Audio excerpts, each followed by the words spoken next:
Hello, and welcome to another edition of Your Therapist Needs a Therapy. I'm your host, Jeremy Schumacher, licensed marriage and family therapist.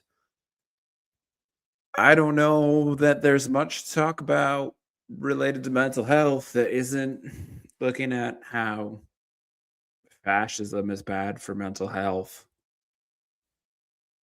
An authoritarian occupation of American cities not doing wonders for my mental health and the mental health of a lot of my colleagues, let alone all the clients that we work with and the members of our communities that we participate in.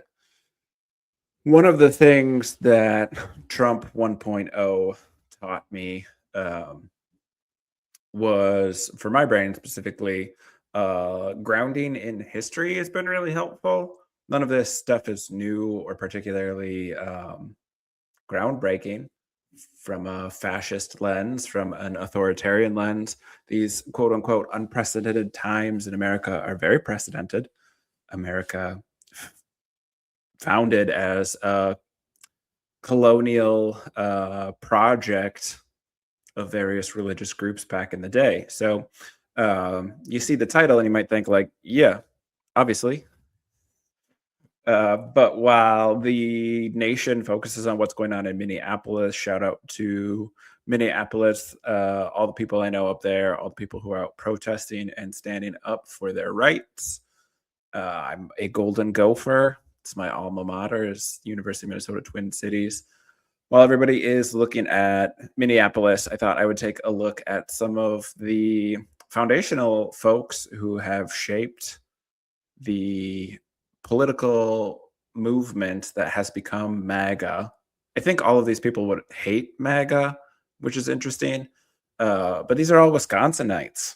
Shame, shame, shame, shame on Wisconsin. And I'm a Wisconsin homer, right? That's where I practice now. That's where I was born. The worst people we're generally known for are Dahmer and Ed Gein, but I got some contenders here for worst people from Wisconsin, and they're not directly, two of them are directly related. They're not overtly directly related. I think two of the three are names people won't know very well without sort of an understanding of how the religious right became the political right and vice versa. One name is well known, and people will definitely know that. I honestly didn't know all of them were from Wisconsin. So that's just a neat little intro I can use to map this. And if you're tuning in, maybe you're new to the podcast. That was my radio voice. Maybe you're new to the podcast and you're like, why is a mental health professional giving us this history lesson? Again, I think looking at history helps us learn and ground some of the panic, the rising anxiety, the nervous system on fire that we feel, that like other people have done this. The resistance has been there in the past, and people know what they're doing. People know how to respond to this. Like, organizing and standing up against authoritarian rule works. And it's very calming for my system, in the sense that this has all been done before. And the other reason that a mental health professional might talk about something like this is, I think historians look at things through the lens of how they're taught how to do history.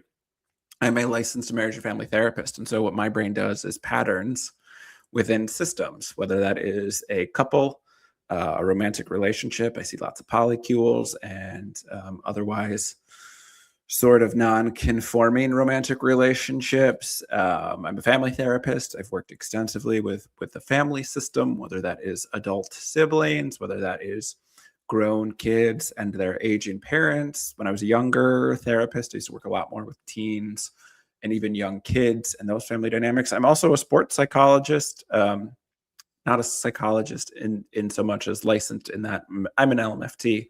But I've worked in sports psychology extensively. And so both as a coach and a mental wellness coach was my title, the director of student athlete mental wellness. I've worked extensively with teams around mental health, and a team is the system. And so as a systems thinker, as somebody who's trained in pattern recognition within systems, the ecosystem that humans create, some of these patterns are really fascinating, and I think also I'm neurodivergent enough to, one, think they're interesting where other people might think they're boring, and two, be able to step outside the box a little bit and apply some of that neurodivergent thinking in connecting these patterns that I don't know a ton of people talk about. Again, I think partially because it's a hyper focus of mine and a ton of people aren't super interested in it. I don't know why. And again, that's probably the neurodivergent part of my brain. Like, I think everyone should be interested in this stuff. It's fascinating. Um, but yeah, if you're not new to the podcast, one of my fascinations is how many religious extremists are also neo-Nazis. And I love the podcast Weird Little Guys. If you are interested in a far more professional and polished version of what I'm about to talk about, go listen to Molly Conger and Weird Little Guys. But we're going to talk about how the Christian identity movement, which to me is, again, proto-MAGA, like the fact that journalism has fallen so far in our country. Shout out to last week's guests. We talked a lot about journalism. She was a journalist. Deanna Bianco was a journalist before becoming a therapist. The fact that MAGA wasn't directly tied to this overtly fascist Nazi movement that already existed in America, which was the Christian identity movement, how that paired with the most famous, I think, of the three Wisconsinite McCarthyism, Joseph McCarthy, senator from Wisconsin, and those fear-based tactics that he used to promote authoritarian rule, to then Paul Weyrich, and who's really the architect of the moral majority that worked to get Reagan elected and took what was a racist movement and made it a Christian movement. And again, if you know me, I think the relationship between Christianity and white supremacy is always been there in America for sure, right? Like you can't separate those two.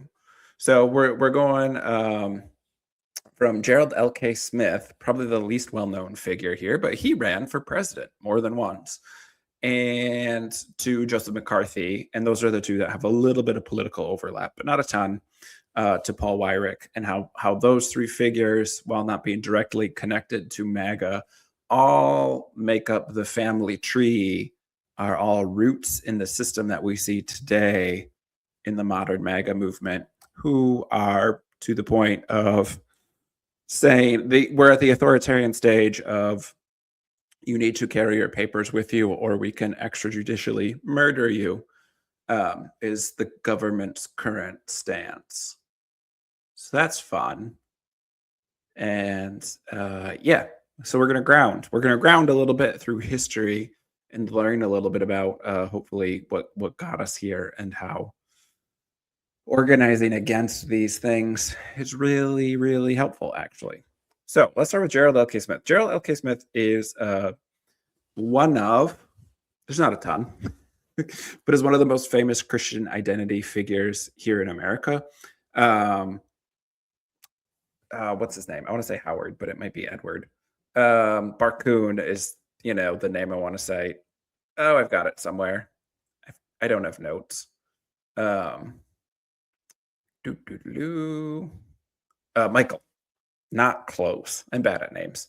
Michael Barkoon is one of the leading scholars in tracking Christian identity and writing about it. He and Leonard Zeskind have written some quite lengthy tomes sort of tracking white supremacy and Christian overlaps here in America. But Barkoon is who wrote the one book that I think exists on Christian identity politics here in America. And again, like, this is just not a popular topic. This isn't something people talk a lot about. The idea that, again, we could have a party that was literally known as the American First Party, which then became the Christian Nationalist Crusade. Just, again, not great. How we could have that exist as part of our history, our country's history, and not directly tie that to MAGA back in 2016, when Trump tried to run as a populist. It's crazy. Anyway, Gerald L. Smith was not always politically active. He was a religious preacher first and foremost. One of the earliest quotes of his life that can be attributed to him is talking about his childhood. He's born outside of Madison, Wisconsin. People. Um, I have quotes. I'll find it. Um, it's lost. I'm bad at organizing. This was supposed to be my attempt at doing a not good job of what Weird Little Guys does. Here it is. We took for granted that the word Christian was the companion of the word American. And again, I think the reason I wanted to highlight that quote specifically is because I think that's one of, again, I picked these people on purpose. The fact that they're from Wisconsin was not the reason. It was just a happy coincidence, an unhappy coincidence. But this is a core pillar of MAGA. This is performative Christianity as political identity. And what we know with research now, what modern research says of religious identity is that it has been replaced by political identity. By being a Republican, you are declaring that you are Christian and therefore a moral person without needing to be a member or even an active participant in any sort of organized religion. Now, I'm a religious trauma therapist, so if you know me and you follow my work, I think that that probably makes you a bad person. And what I mean by that is not that all Christians are bad people, but that there's a gap in between what you are willing to say is your ethics and what you actually take action around. There is a disconnect. Usually it's cognitive dissonance, but sometimes it's action. Sometimes it's outright hypocrisy between thoughts, beliefs, and our ethics system. And so one of the frustrations for people who follow MAGA, who followed the religious right and highlight its hypocrisy, is this disconnect between you claim to be Christian and yet you're supporting somebody who is obviously not Christian, and you support policies that go against what the Bible teaches. And so I think, again, this makes sense when you go far back in the history, in the movement, and understand that white supremacy is the piece that ties us all together. Anti-Semitism is a big part of white supremacy in America. We've almost lost some of that. I think as a millennial, racism never makes sense. But that's one that's weird because, again, growing up in a more diverse America than what our grandparents would have grown up in, and seeing diversity several generations later, the white supremacy and the anti-Semitism don't make a ton of sense because those people are white? Question mark. And again, it's just racism doesn't make sense. I'm also have some face blindness and am autistic enough to not understand the categorizations that aren't able to be described logically.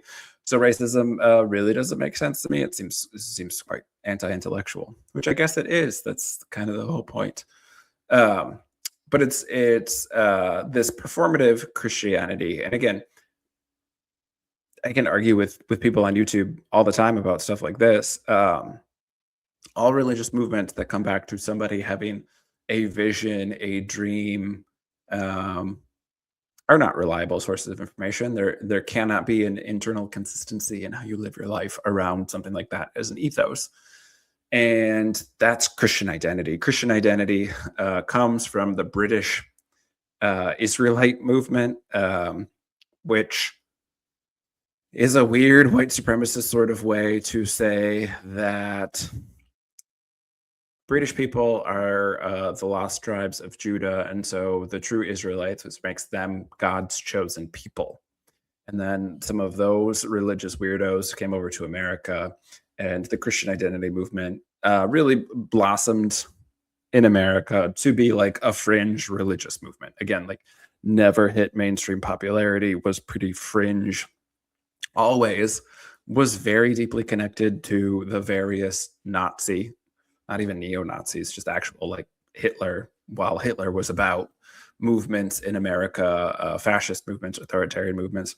And then even after World War II, again, still neo-Nazi movements, and just white supremacy in general. And so Christian identity is the bedrock of what makes white people assume that Christianity is for them. Now, I don't think you're average. I don't even think you're well-educated, MAGA, the three of them that exist. I don't think you're people who actually know this stuff, whether they're actual politicians or maybe they're political science people, the people who make up the Heritage Foundation, right? Like the people who actually study and know this stuff. I think we're probably a few generations removed, although there's probably still some of them around. Well, Paul Weyrich only died, 2010 maybe, 2008, whatever, something like that. He recent. Some of these people have probably lost, again, some of the starting point. And so I think, again, like looking at Reagan as a millennial, really easy to point to the Reagan economics and the Reagan policies that we're still dealing with negative effects from those things 40 years later. But again, like going back further, what makes not just Americans and American exceptionalism think that they're God's chosen people, but like here's the actual theology, here's the actual doctrine. And again, that's not based on anything. This was just something a racist thought in like the 1850s. This isn't based on actual science or genealogies or anything, because it would be disproven. Again, like it's an intellectually dishonest pursuit to defend white supremacy as being based on anything other than bigotry. But so that's Christian identity. It is the theology that says God's chosen people are Americans because we're the lost tribes of Israel. Now, again, I think most current evangelicals, I think MAGA people don't even think about that. Again, I think this movement, while never quite hitting mainstream, permeated enough to then grow into eventually the moral majority and some of those ideas with polishing off some of the rough edges of overt anti-Semitism. It's there. And again, MAGA is, as a movement, just like taking the mask off some of these things. But Gerald L. Smith was not a popular figure. Again, he ran for president twice. One of his presidential campaigns, he got a few thousand votes. In the other time he ran, he got like 12 votes. Like I looked it up. Like it's comical that they tracked it, and they were all write-ins, right? And so, but he was an interesting figure. He was a populist for a while. He worked with unions, and he worked with Huey Long, who was an advocate for redistributing wealth in America. And so the tracking his movements and politically is interesting. And again, I think it's stuff like this is grounding for me to look at a figure who's dead and gone and look at their legacy, but also then like having primary sources and having some of their interviews, having things they said in public or wrote down.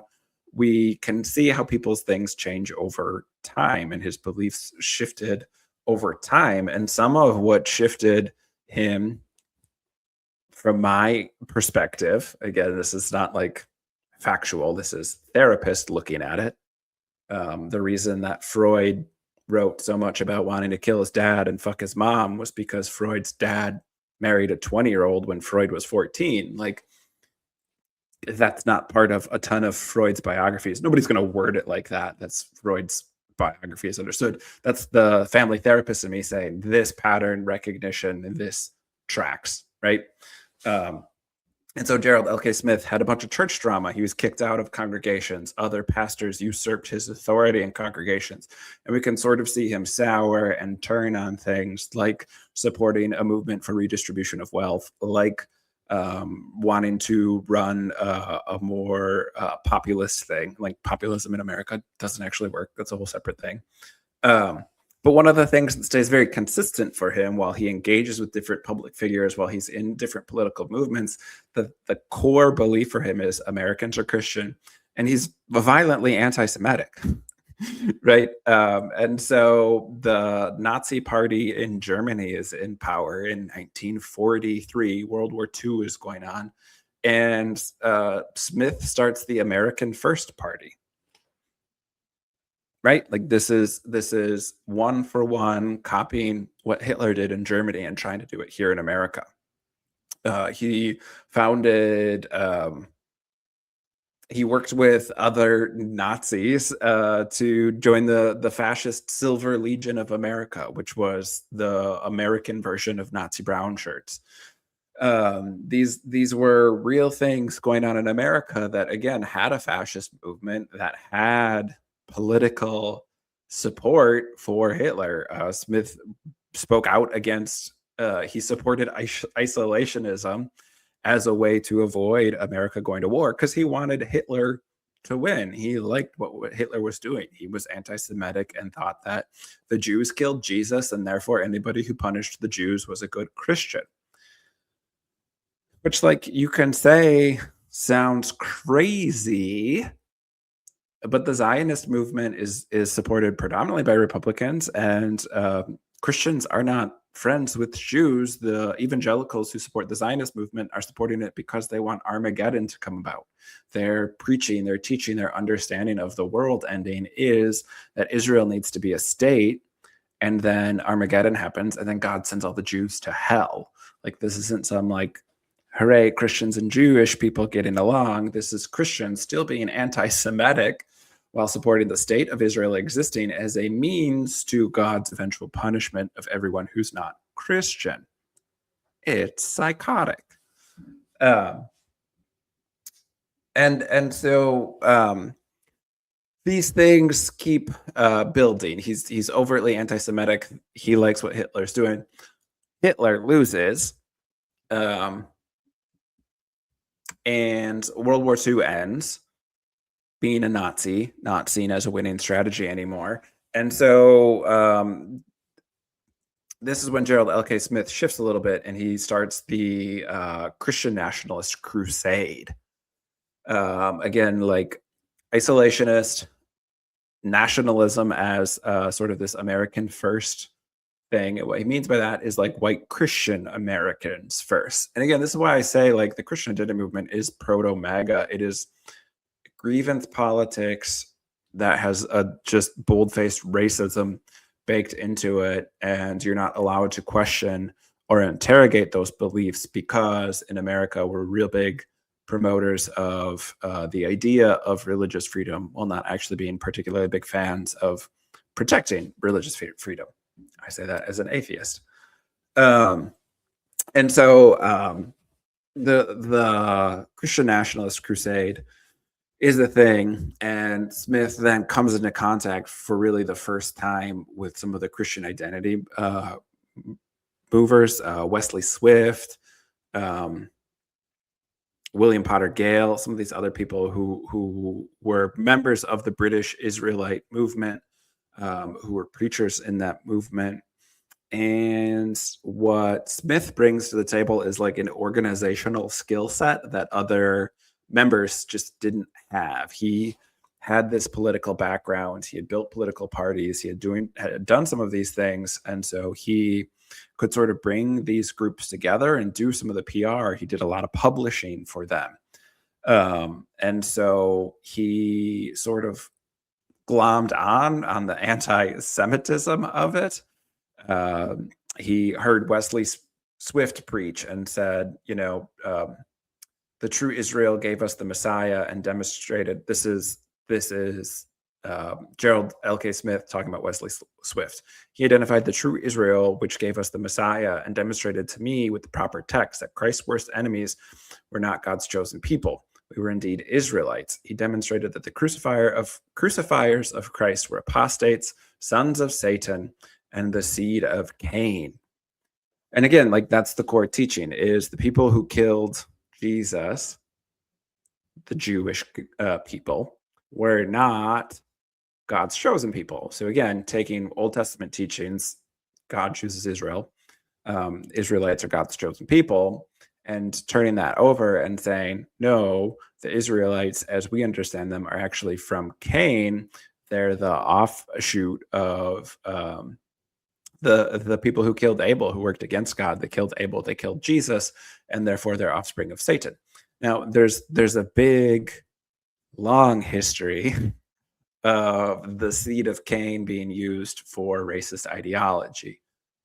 Cotton Mather wrote about it in the early foundings of the colonies and his justifications of ongoing justifications of slavery as the seed of Cain was meant black people. The mark of Cain was a different color skin, and that's why Christians could be treating these people poorly while still being Christians who are loving their neighbors, because you don't that doesn't cover black people. Cotton Mather was a racist. Um, so it's Gerald L.K. Smith. Again, like, he just sort of had like an organizational skill set that other people in this movement didn't have. And so while he wasn't able to really get a popular movement, he wasn't able to have that cult of personality to bring people to him. Other people like Wesley Swift had those personalities, but not the organizational skills. And so it was sort of a mesh of different skill sets. There doesn't seem to be a ton of proof beyond a few quotes here or there that Gerald L.K. Smith really bought into Christian identity teachings beyond the anti-Semitism. He's just there for that. He also published a bunch of Henry Ford's writings. Henry Ford was also very anti-Semitic. Again, like, I could do a whole podcast episode on the lack of accountability in America, especially with like pedophiles. But definitely with racists, like, Ford is still one of the largest manufacturers of cars. That'll come to an end soon. We're seeing the death of the American car industry. But it's yeah.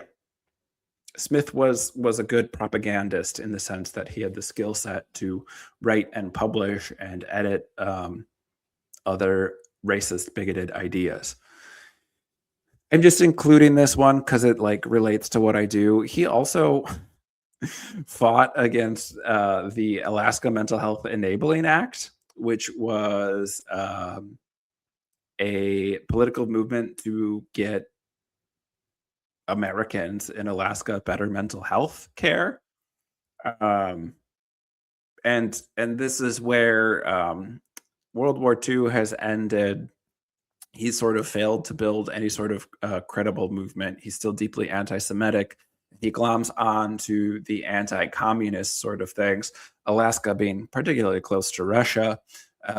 Some of the Red Scare starts kicking off. And so he's working against mental health because he thinks, I don't know, it makes people demonic to get mental health care instead of,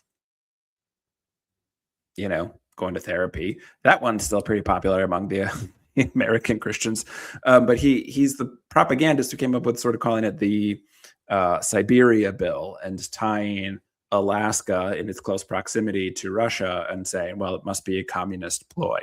And again, we'll move into McCarthy now, because this is sort of the transitional period with the Red Scare. And McCarthy's big family tree, the root of the tree that is MAGA, is making shit up, just doing stuff with no actual backing and like getting away with it.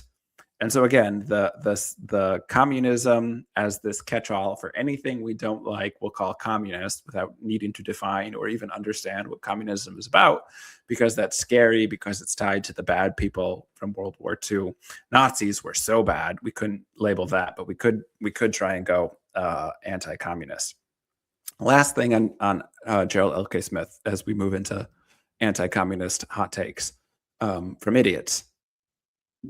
The one of his lasting legacies, and one of the things that people might know him for, and probably not know him, but be able to see his work, is Christ of the Ozarks. It's a big ass statue down in Arkansas, where it's just a gigantic, pretty ugly statue of Jesus.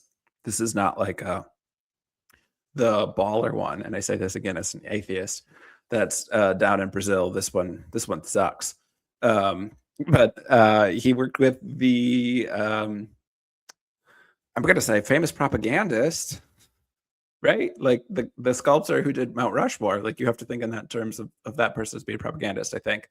But he worked with the sculptors around Mount Rushmore, which again, like, desecrated a indigenous site of some importance to put a bunch of white presidents on it. Cool. Good job, America. So there's this ugly statue down in, it's called Christ of the Ozarks down in Arkansas. And they do an anti-Semitic play of the passion of the Christ returning to Jerusalem into being crucified. That's based off of a play that gets done once a decade in Germany. It seems Obermurgau, Germany. Obermurgau. I don't know. I don't speak German. There's a German play. It's done once a decade. Hitler attended it once and said he was a big fan, which again, then people had to amend it and make it less overtly anti-Semitic. They used to have like the Sanhedrin wear horns because again, it's just an anti-Semitic play. But because Gerald L. Smith was anti-Semitic, he was like, this seems great. Built this big ass statue. Let's do this very bigoted play every year because that's cool. And it's Arkansas, so I guess we're still doing it. How fun. Gerald L. Smith had a bunch of other stupid ideas. Again, he was like pretty opposed to anything that was helpful. And so I think, defended the capitalist ruling class and defended business and was opposed to welfare and, just a general idiot. But I do think that that idea of Christian identity, that Christian means American, and those two things can't be separated, and that it's the theological definition by which Americans can claim, with no backing, no proof, no theological understanding or debate, that they are God's chosen people. And I think that matters. And again, being anti-Semitic, being an overt Nazi became unpopular, and so he had to move to anti-communist rhetoric, which brings us to another famous Wisconsinite, one Joseph McCarthy. I think most people, again, are going to know him. I went to Lutheran schools. You want to talk about unaccounted people who have lacked accountability for their anti-Semitism? Martin Luther. Why are we still using his name? Anyway, pretty famous anti-Semite, especially at the end of his career. He wrote a bunch of talking points on how to discredit and blame the Jews for killing Jesus that the Nazis used in their in the Holocaust. Luther directly was quoted in that process. Anyway, that's fun. I was raised Lutheran, which again is not going to give you much education around, hey, these are anti-Semites, they're bad people, because didn't do any work to disengage their own heritage from anti-Semite Martin Luther. Joseph McCarthy. McCarthyism. Again, even in my Lutheran schooling, I learned about Joseph McCarthy and the Red Scare and McCarthyism because it was considered bad.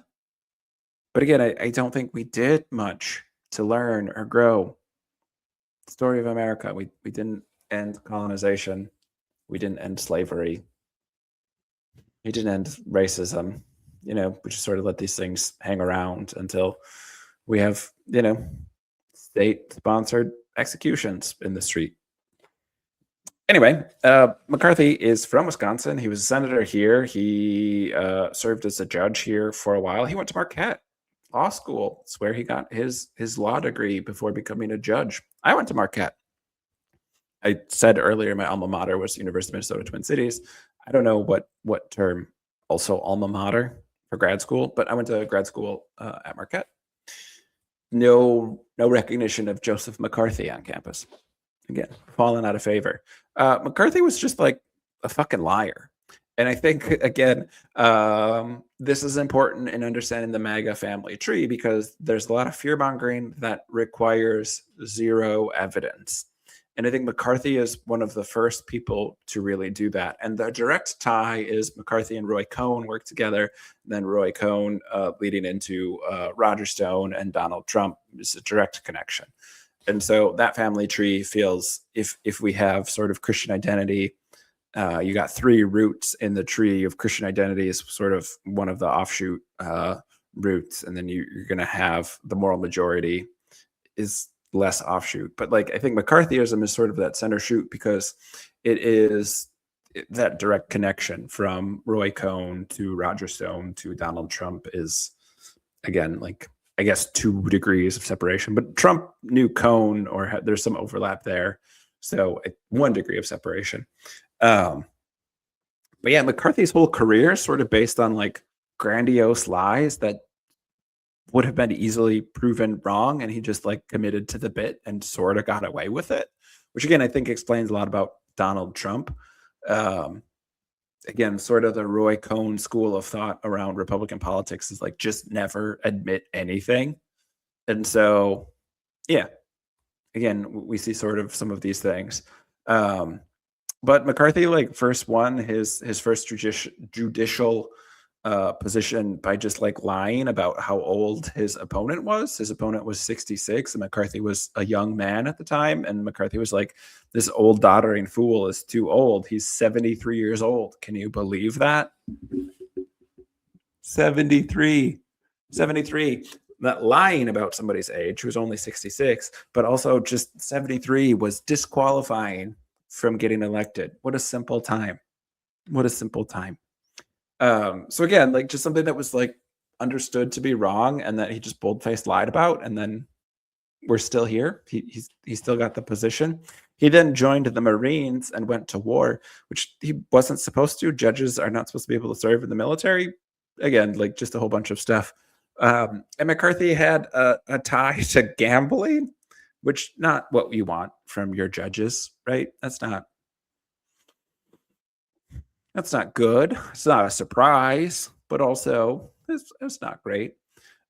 He served in the Marine, didn't really see much action, but then continued to do the grandiose sort of lying thing where he talked about being shot, which didn't happen. He got injured during a celebration for crossing the equator for the first time while on a naval ship, but claimed to have been injured in the war, claimed a bunch of medals and honors that weren't his. He worked under a general, and McCarthy prepared a lot of things for the general to sign, and so the general would just sign them. And so McCarthy wrote his own letter of recommendation for some of the awards and some of the medals, and then the general just signed it. Again, just like dude was just a bold-faced liar and sort of kept getting away with it. Now, to me, that speaks of some degree of charisma. The con man is very hard to pull off if you're not interesting and charismatic. And so sort of where people start to know McCarthy is from not that stuff, but actually his work in the Senate. And again, some of the stuff I think could have, should have been disqualifying. We don't do a good job of putting our best forward here in America to be politicians. And so McCarthy had like an unknown sum of money. Read, he was tied to gambling earlier in his life. But so post-war and coming out of the military, he had just like a shit ton of money and couldn't really explain where it came from. The stock market is what he went with. But again, how to get that much money in the stock market in the first place, no one knows. Gambling. And so he ran for Senate and won, trying to do like the war hero sort of thing, doing the populist thing. He was pro-union and had a lot of workers who were invested in supporting him. And so he won like 61% of the vote to become a senator. And he got into the Senate and basically got put on a committee and started what, Trump would call a witch hunt. But he started all the Red Scare, the communism things. He gave a speech where, with no founding of this claim, claimed there were a bunch of communists working in the government, and then like just kept getting wilder and wilder. It started with like 50 some, then it was 80 some, and then it was 200 claims about this, and like got Senate investigations to run and investigate people. It ruined the careers of a lot of politicians and created, like, again, the Red Scare. He was sort of the driver of all of these people can be held in check if we accuse them of communism. Now, he was also seems to have been a bigot against anti. He was anti-Semitic, also probably racist, and definitely like opposed to homosexuality. And so again, like if you look at the GOP as gaslight, obstruct, project, the projection again is McCarthy. He was accused by various people of being gay himself, or probably at least bi, because he also was credibly accused of um, sexual assault of minors, of underage girls. And so, especially when drinking, and like, again, sort of hand waved away. Like, it's a thing that's in his biographies from back then. Like, this wasn't something that wasn't known. Um, and the FBI had major issues there. But again, it's sort of that weird what we see in MAGA now, where McCarthy sort of rose to fame saying you can't trust the government, it's corrupt, it is full of spies and espionage, and you can't trust it. And then he turned around and used the government as a cudgel to sort of arrest, investigate, and to generally harass people that he didn't like without really any sort of founding.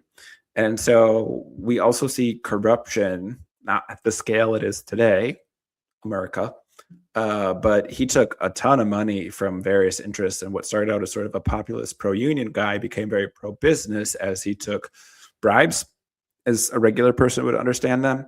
Um, Advocacy is how it was talked about back then, but he took tens of thousands of dollars from the Pepsi Corporation to shut down limitations on sugar and things. Um, he fought against unions and labor movements back then. And so he got famous for sort of the Red Scare, but he, even as that lost its steam and lost credibility as it became just, again, like an actual witch hunt, he fought against affordable housing. He fought against all these things because he was in the pocket of big business. And so we have sort of that projection and that fear mongering that, again, doesn't need to be justified. It hits on an emotional level and then never backed up by anything. And one of the things with authoritarianism and certainly fascism is you always need an enemy.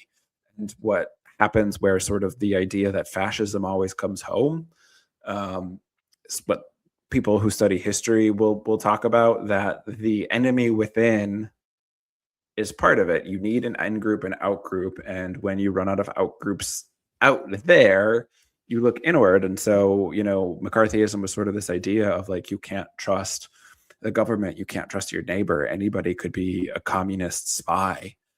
And so I think we have that fear mongering with MAGA, and like none of that was ever sort of like backed up. Like McCarthyism didn't lead to a ton of arrests or a ton of like sweeping change, but it did get a lot of media coverage. It was something that ruined people's careers.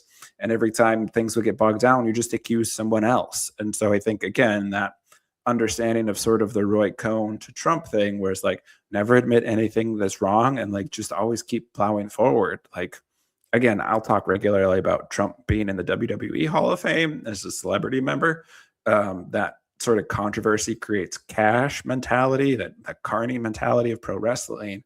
But that's a Roy Cohn thing too, of like just sort of a new crisis gets the people to stop talking about the other crisis, and like that's worth it.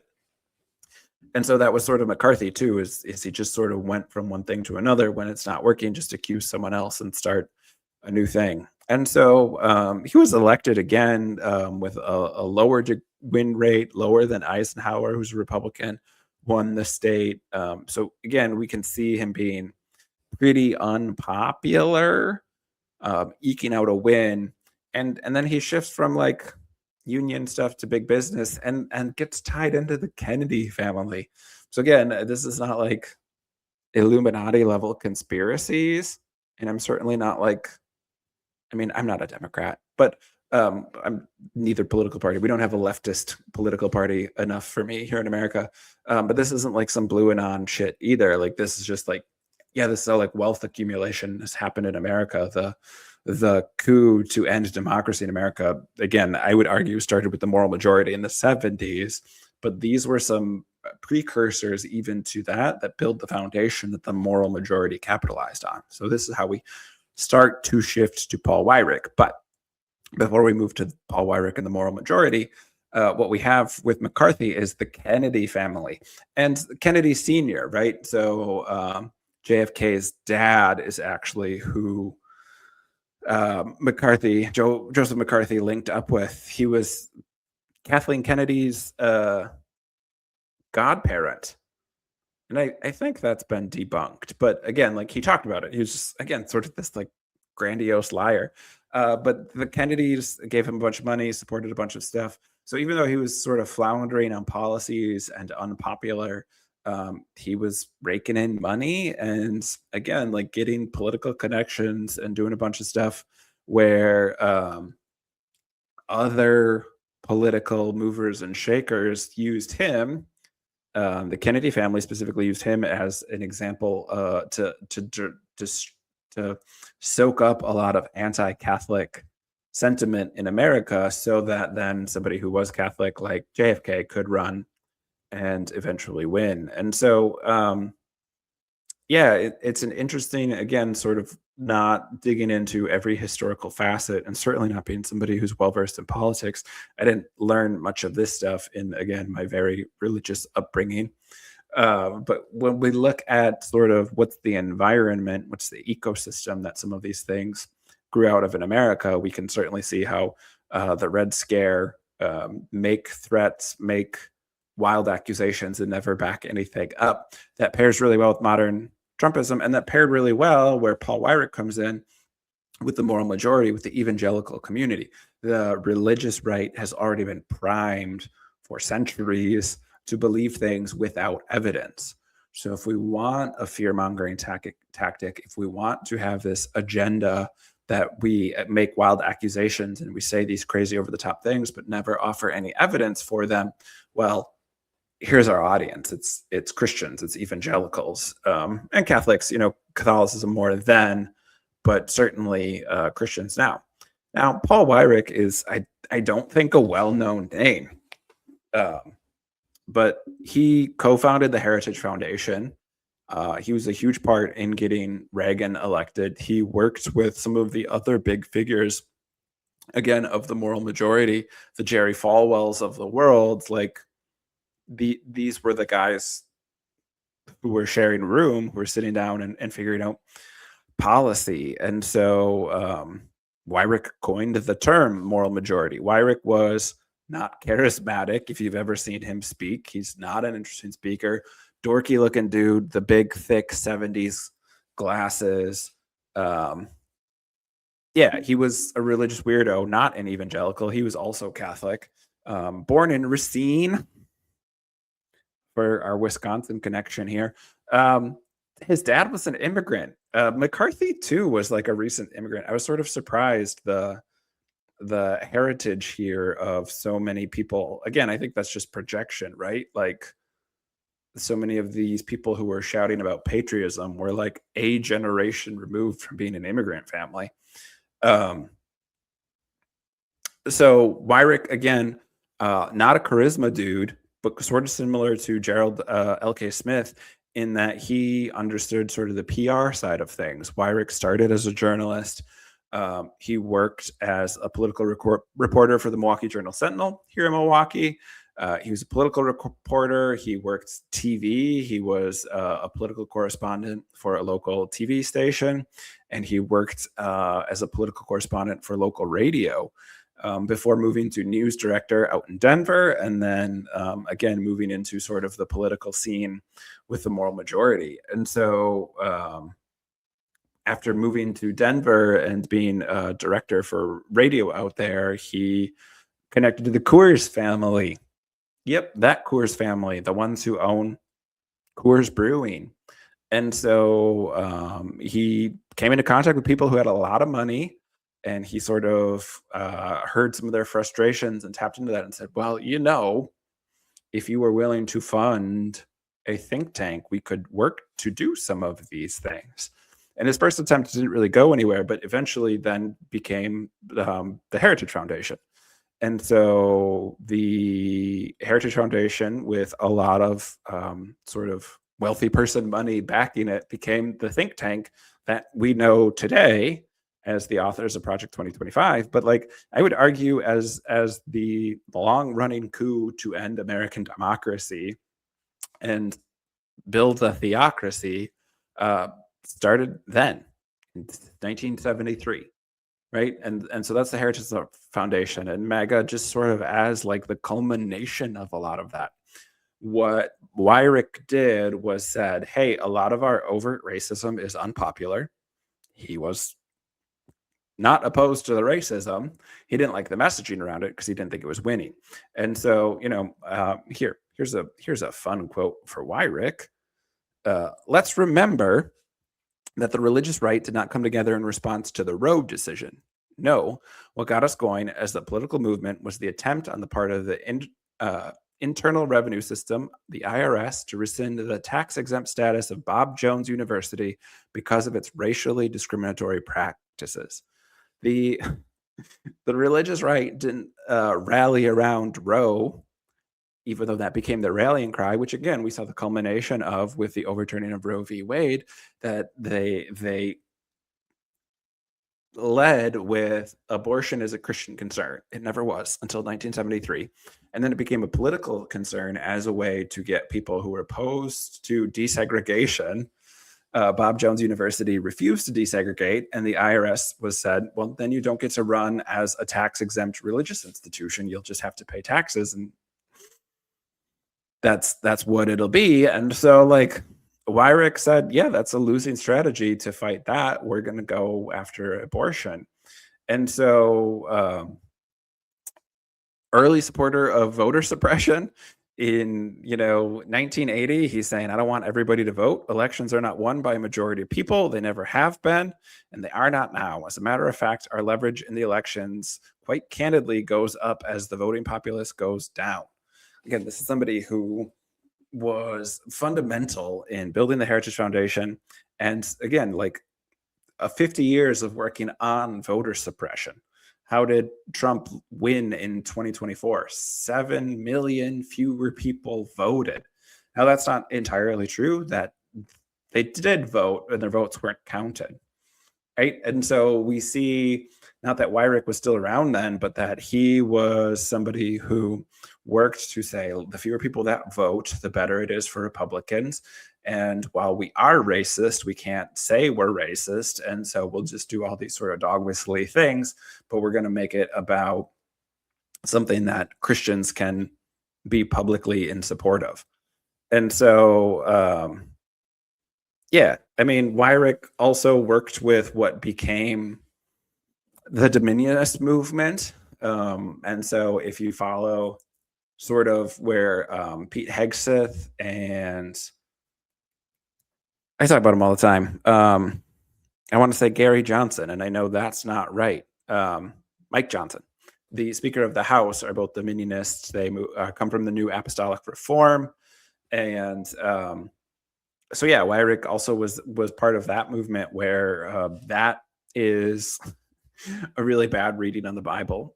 Again, similar to the Christian identity reading on things, which basically says Christians are meant to be in charge of things. As somebody who grew up Christian, I would say like the mainstream Christian understanding is like Jesus was opposed to that. He said we're not of this earth and not here to do earthly things. Give unto Caesar what is Caesar's. That's how I was raised, as a really weird fundamentalist. And so this is like a fringe philosophy, but the people who are dominionist are in pretty high places of power, because that's what that theocracy is about religious leaders being in high places of power. Dominionism is that we want Christians in different forms of government to take over and be in charge. And so Weyrich was also fundamental in that. And his whole career, Weyrich spoke out against being accused of being a theocrat, which is a good indicator that like, if you were called a theocrat for 50 some years, you probably were. And so, he hated political correctness. He hated people voting. He hated diversity, again, because like he was racist. He just knew that wasn't winning PR. So he had to shift it to being moral. Right. He did not like homosexuals either. Again, just like an out and out bigot. Um, and so, yeah, like sort of that like tone policing. Oh, you said a bad word, and that's just as bad as a cop killing a minority person. Like that sort of claiming to be a moral arbiter, claiming some moral high ground, which is just like dismissing abuses of power. Um, so yeah, I mean, he was somebody who again was good at PR, but like really moved some of that culture war stuff to the forefront. This was somebody who took a losing strategy of being overtly racist and softened it without correcting it, without being opposed to it. He was pro racism. He just didn't think you should be overt about it. Um, so yeah, he was a garbage human being. And I think, like, again, fundamentally, I think for anybody who understands MAGA, they will generally know, like, Doug Wilson. They'll know dominionist theory. They'll know some of the key figures in the dominionist movement. Less so Paul Weyrich. People will know the moral majority. They'll know Reagan as a figurehead, somebody like Trump who was really good at TV, but didn't necessarily believe that shit. Like, and again, Reagan at least was like governor for a while. Reagan also famously pro gun control because the Black Panthers in California. Um, Tell that to a current Republican and watch their little brain spin. Although at this point, I don't think Republicans have any internal consistency left at all. Whatever sort of cognitive dissonance is there would require a functioning brain, which isn't a winning thing. Um, but yeah, I mean, so you have Gerald L. Smith and Christian Identity saying American and Christianity goes hand in hand. Christians are God's chosen people by a bad reading of the Bible. You have Paul Weyrich, who normalized and centered some of Christians should be in charge of it through a bad reading of the Bible. And then you have McCarthy, who said, we don't need to use logic or evidence for anything. We can just use fear as a motivator. And that's sort of all the mixture there that makes sense. And to quote my good friend, somebody who's been on the podcast before, Margaret Bronson, you can find her at Deconstruction Doulas. She was at Doug Wilson's church for a while, somebody who's really an authoritative voice on surviving that and getting out of that church. If you want a deeper dive on some of the dominionist theology. But she talks about white supremacy sort of being the egg in the ingredients list of that makes the MAGA movement cake. Like that's the ingredient that you need to hold all the other ingredients together. You have the white supremacy as the linking thing. And so that idea that like the anti-Semitism, the racism, the bigotry against the LGBTQ plus community is all the white supremacy that is the underpinning of the MAGA movement that they've been denying, they've been rejecting, they've been saying, no, no, no, that's not us. And the media has been refusing to comment about it or cover any of it when we have January 6th insurrectionists who are in ICE now that we know that's been confirmed. We have public executions being videotaped live. As shit gets really bad, looking at like, yeah, where did these things come from? Well, eventually there was organization and pushback. Some of it happened in the voting booth, some of it happened politically. Again, like McCarthy ended his political career in shame and shambles. Like he was not a well successful figure. Damage had been done by then. Gerald L. Smith was not somebody who had created a great deal of movement or accomplished a ton, but as a propagandist, normalized a lot of things and spread the word to what became the neo-Nazi movement in America, what became a baseline for anti-Semitism here in America. And Paul Weyrich, arguably, again, pretty successful in his movement to not just get Reagan elected, but he was a big fan of W. And the Bush dynasty as good Christian leaders. And so, yeah, I mean, shitty dudes doing shitty things. But again, I think the pushback, and I want to end with one more quote. Look at me, I was so organized. What a attempt at a professional podcast. Um, this is from Edward R. Murrow, who was a journalist during the time of McCarthyism, and a news program, a journalism program that aired on public TV that sort of called out McCarthyism and his fear mongering and why that is bad for our country. And so again, organization matters, holding accountability matters, public outcry does work well against a lot of this stuff. What we're seeing is the culmination of 50 to 75 years worth of work on these bigots' parts to get somebody like Donald Trump in power. And so it's not insurmountable. It's not something that's overcoming, but it is something that's been moving for a long time. It's not going to take two Instagram posts to work against it. It is going to take systemic pushback, and systems require organizing. But what I want to say, what I want to quote here is sort of what led to the eventual downfall of McCarthyism was from this news program. And so this is a little bit of a long quote, but I'm going to read it, and I think it is relevant still today.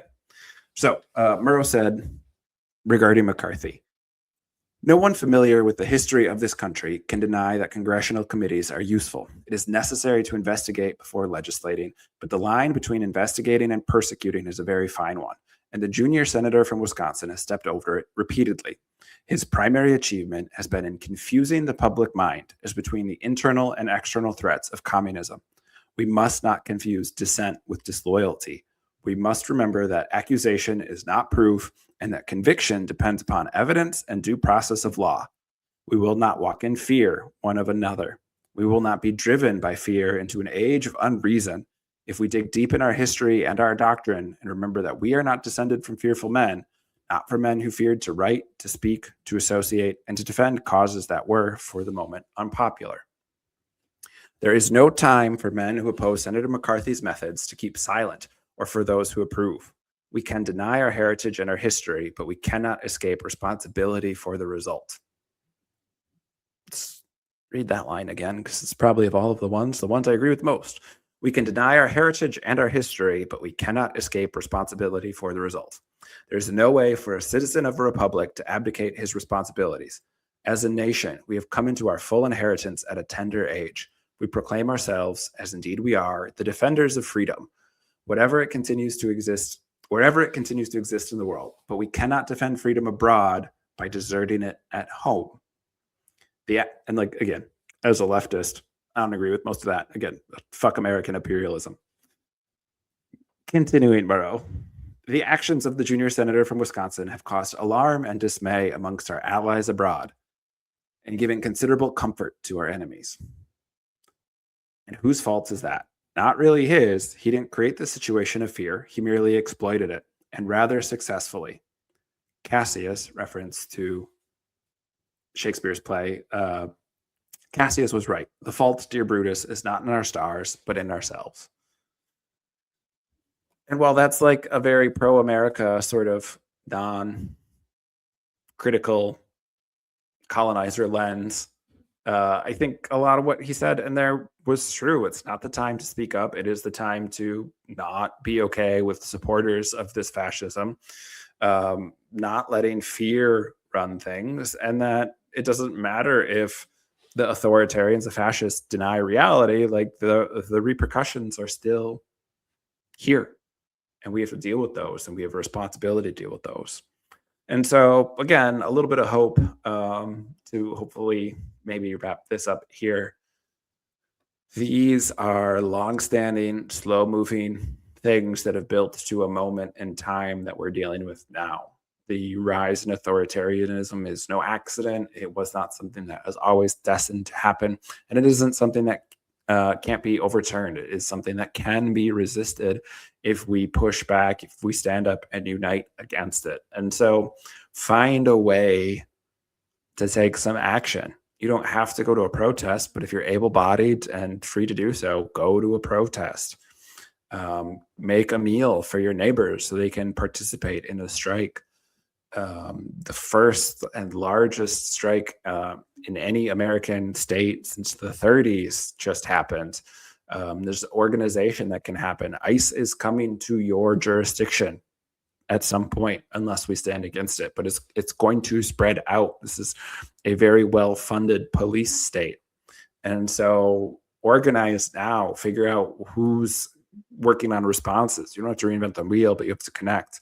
If you're somebody who is differently abled and protesting and action on the ground isn't available to you, working on organizing, sharing good information, writing to your elected officials. Again, public outcry matters. Participate in boycott, support people who need the support if we're going to have anything like a regular strike, a general strike. We can push back against fascism. It has happened before, over and over and again. Resistance is from the people.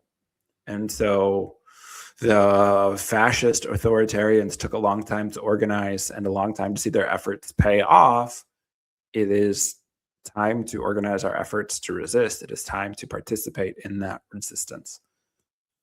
So hopefully this has at once been interesting and also, yeah, maybe a little hope that like this shit isn't inevitable and it's right to resist. It's good to push back and stand up for it. Otherwise it will keep happening.